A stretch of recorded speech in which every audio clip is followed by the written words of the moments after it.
Assalamualaikum warahmatullahi wabarakatuh. Halo semuanya, perkenalkan nama saya Anissa Amelia dari Prodi Tadris Matematika kelas B. Jadi, kegiatan kali ini kita bersosialisasi di SMA Negeri 1 Ramahan Utara. Jadi, sosialisasi ini mengenai pendidikan anti korupsi, yaitu dengan judul Melawan Korupsi, Membangun Indonesia Berintegritas. So, gimana keseruannya? Yuk kita ikuti sampai akhir. Assalamualaikum warahmatullahi wabarakatuh. Waalaikumsalam warahmatullahi wabarakatuh. Selamat pagi teman-teman. Pagi.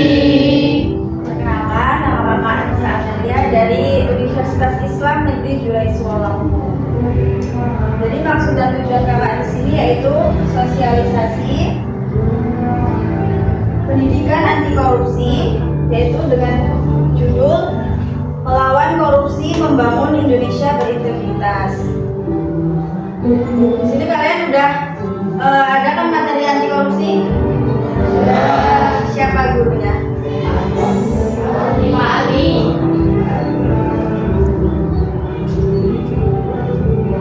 Jadi langsung saja, yaitu kekayaan tanah air dan realitas saat ini. Jadi di Indonesia itu kan kaya ya kan, alam dan budayanya, memiliki potensi untuk menjadi negara maju. Namun di Indonesia ini kan banyak sekali korupsi.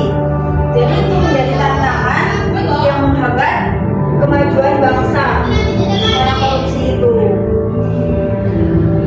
Lalu memahami definisi korupsi dan bentuknya. Apa sih korupsi itu? Yang kalian tahu? Apa? Penggelapan uang. Ya. Jadi korupsi itu tindakan penyalahgunaan kekuasaan atau kepercayaan untuk kepentingan pribadi.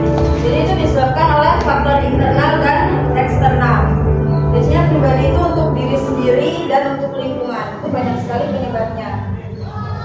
Lalu menurut Undang-Undang Nomor 31 Tahun 1999, Junto Undang-Undang Nomor 20 Tahun 2001, korupsi mencakup berbagai delik antara lain. Jadi delik itu hukum untuk tindak pidana. Jadi perbuatan manusia itu kalau dia melanggar undang-undang dia harus dihukum pidana. Nah, hukum pidana itu kan biasanya penjara atau denda gitu ya. Yang pertama yaitu kerugian keuangan negara. Itu pasti sekali. Korupsi itu pasti negara itu rugi. Lalu suap menyuap. Suap menyuap itu kayak sogok menyogok. Tahu kan ya? Contohnya kita misal mau daftar di perusahaan. Nah, kita kenal sama orang tersebut. Jadi kita menyuap, kita kasih uang biar kita terima gitu ya. Terus kalau misal kita di dunia pendidikan, kita ingin masuk ke perguruan tinggi atau sekolah-sekolah yang tinggi gitu, kita kasih uang tuh ke tempat registrasinya agar kita terima di sekolah tersebut. Lalu penggelapan dalam jabatan.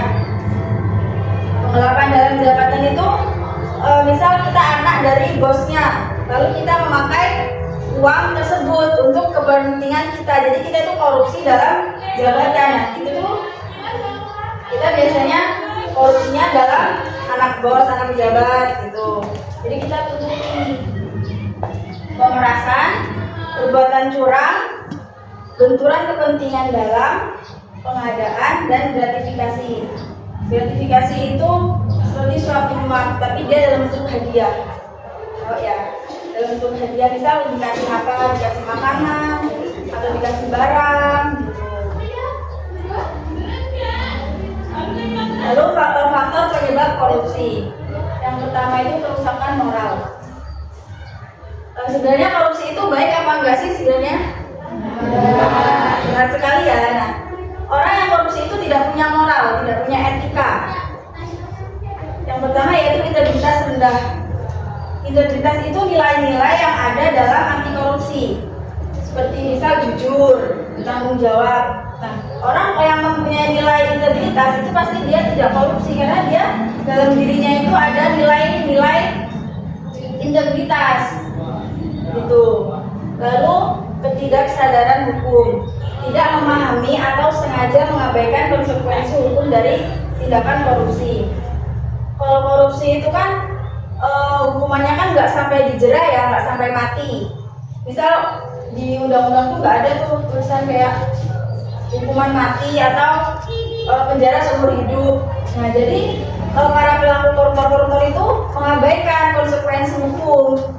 Jadi dia tetap aja tuh melakukan korupsi. Lalu ketidakjujuran.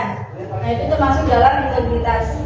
Kalau orang kembali lagi ke integritas, kalau orang itu tidak punya nilai integritas, dia itu pasti korupsi. Dia tidak punya komitmen terhadap kejujuran, membuat individu lebih mudah terjerumus dalam tindak manipulatif. Lalu keserakahan dan kepentingan pribadi. Jadi kalau orang korupsi itu pasti dia memikirkan dirinya sendiri. Dia itu sangat serakah terhadap kepentingan pribadi. Yaitu dalam situasi kebutuhan mendesak.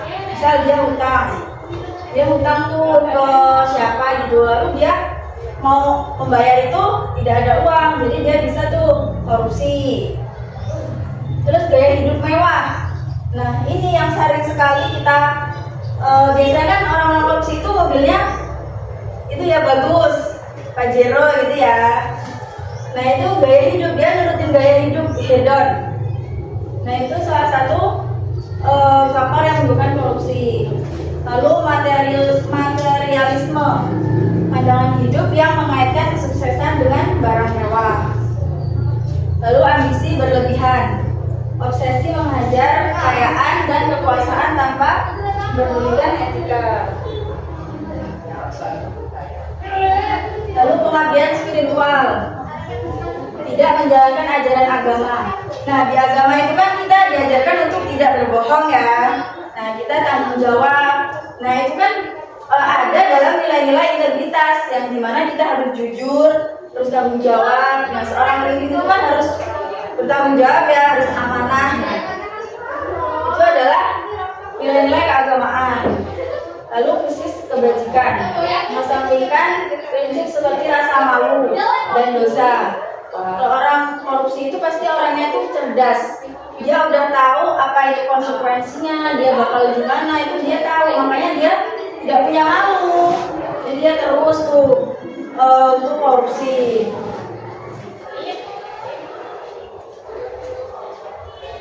Lalu yang kedua, kelemahan sistem hukum. Proses hukum lambat. Sistem peradilan yang rumit memperlambat penanganan kasus. Jadi kalau orang korupsi itu kan kita mesti nyewa pengacara ya untuk pas sidang itu gimana biar nanti hukumannya nggak berat. Nah, itu kelemahan sistem hukum dalam tindak korupsi ini. Lalu tindakan tidak tegas, tidak ada sanksi yang cukup berat. Nah, yang tadi itu tidak ada efek jerak kepada pelaku. Lalu yang ketiga, pengaruh politik dan ekonomi. Yang pertama, ancaman minimal, di mana hukuman yang rendah tidak memiliki efek jerak. Korupsi dianggap kejahatan yang menguntungkan.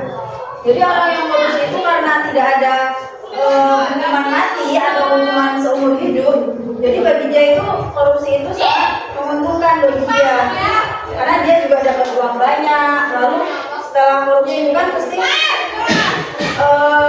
harta-hartanya itu kan nggak semua disita ya oleh bank, jadi hanya beberapa aja. Pemulihan aset tidak efektif. Lalu yang keempat, dinamika sistematik dan budaya. Kurangnya transparansi, minimnya akses terhadap informasi publik meningkatkan peluang korupsi.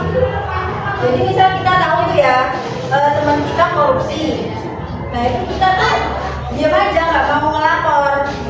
Nah itu salah satu korupsi itu semakin banyak karena biasanya kita itu dibilangin, diancam gitu ya untuk tidak melakukan korupsi.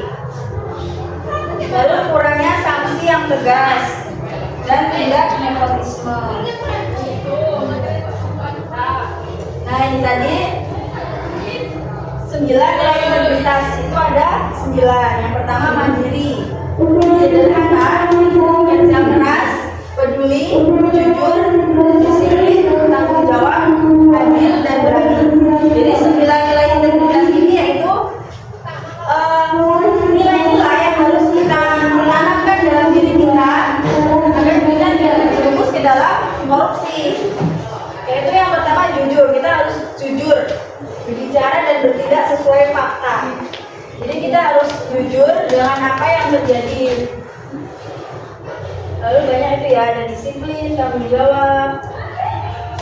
Nah, ini yaitu tokoh berintegritas. Ini tokoh inspirasi nyata yang kalian ketahui, yaitu yang pertama dari B.J. Habibie, Presiden ketiga Indonesia yang dikenal akan kecerdasan, integritas dan dedikasinya dalam membangun teknologi dirgantara.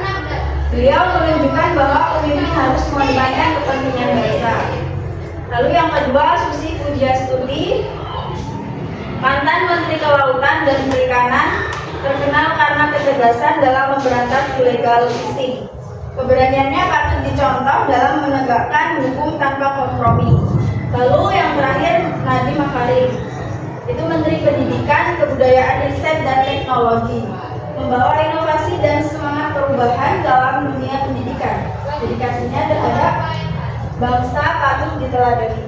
Jadi ini 3 tokoh integritas yang beliau itu sudah mempunyai nilai-nilai integritas dalam kehidupan nyata. Dia sudah mempraktekannya dalam dunia nyata.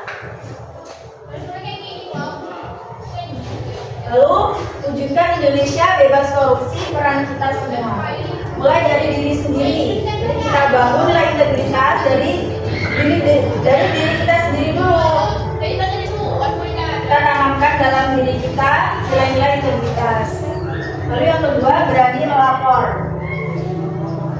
Ketika kita tahu mereka itu korupsi, kita jangan takut untuk melaporkan. Lalu edukasi dan advokasi. Kita sama-sama belajar pendidikan yang lebih baik untuk tetap bisa melawan korupsi. Lalu membangun masa depan yang cerah. Kesimpulannya, korupsi terjadi karena kombinasi faktor internal, pribadi, dan eksternal lingkungan. Jadi dia itu menyalahkan diri sendiri, kepentingan diri kita sendiri, dan lingkungan yang keluarga gitu. Lingkungan yang tidak sehat memperkuat peluang korupsi. Pengawasan masyarakat dan lembaga kurang efektif dan pencegahan harus dilakukan melalui pembenahan menyeluruh dan partisipasi semua pihak. Nah, itu tadi materi anti korupsi. Salah satunya yaitu bentuk-bentuk penyebab korupsi. Yang perlu ditanyakan? Ayo tanya-tanya. Ini materi ini sudah disampaikan belum sama Pak? Pelajarannya Ali, Pak Sun. Sudah. Nilai-nilai integritas sudah ada? Sudah. Ada yang tanya nggak?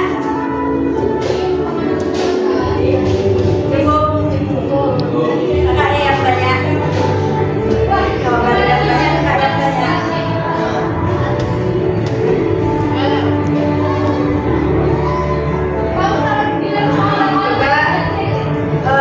Ada berapa sih nilai integritas yang harus kita tanamkan dalam diri kita? Oke. Coba kalian sebutkan. Terus berani, terus disiplin, terus mandiri, terus sederhana. Lalu apa? Udah?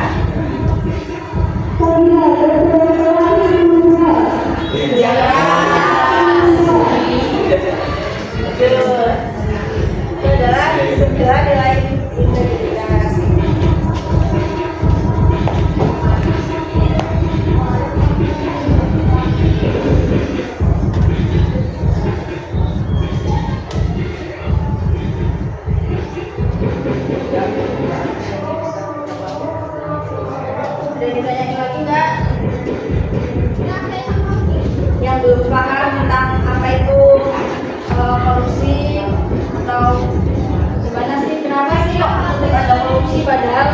udah ada pendidikannya gitu. Kak.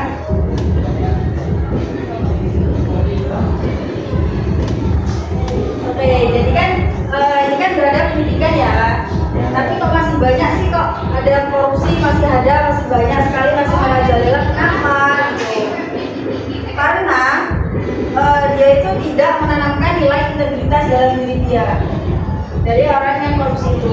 Orang yang korupsi itu pasti imannya lemah, imannya nggak kuat karena dia tidak mampu melawan hawa nafsunya untuk korupsi. Korupsi itu orang-orang yang cerdas. Jadi kenapa kok kita dari sekarang ini udah belajar anti korupsi?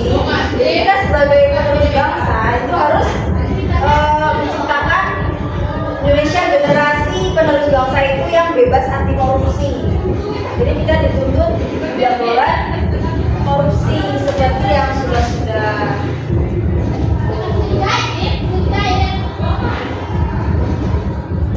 Tanyain lagi Kak.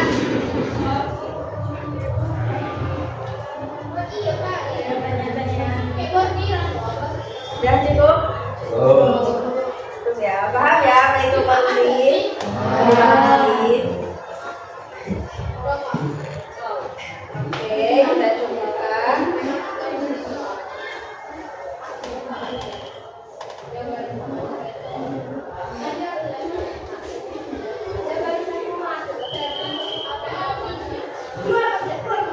Oke, kita cukupkan ya pada hari ini. Terima kasih teman-teman yang sudah berpartisipasi dalam pembahasan sosialisasi kali ini. Kakak mohon maaf apabila dari awal sampai akhir banyak kata-kata atau salah kata. Kakak akhiri. Wassalamualaikum warahmatullahi wabarakatuh. Waalaikumsalam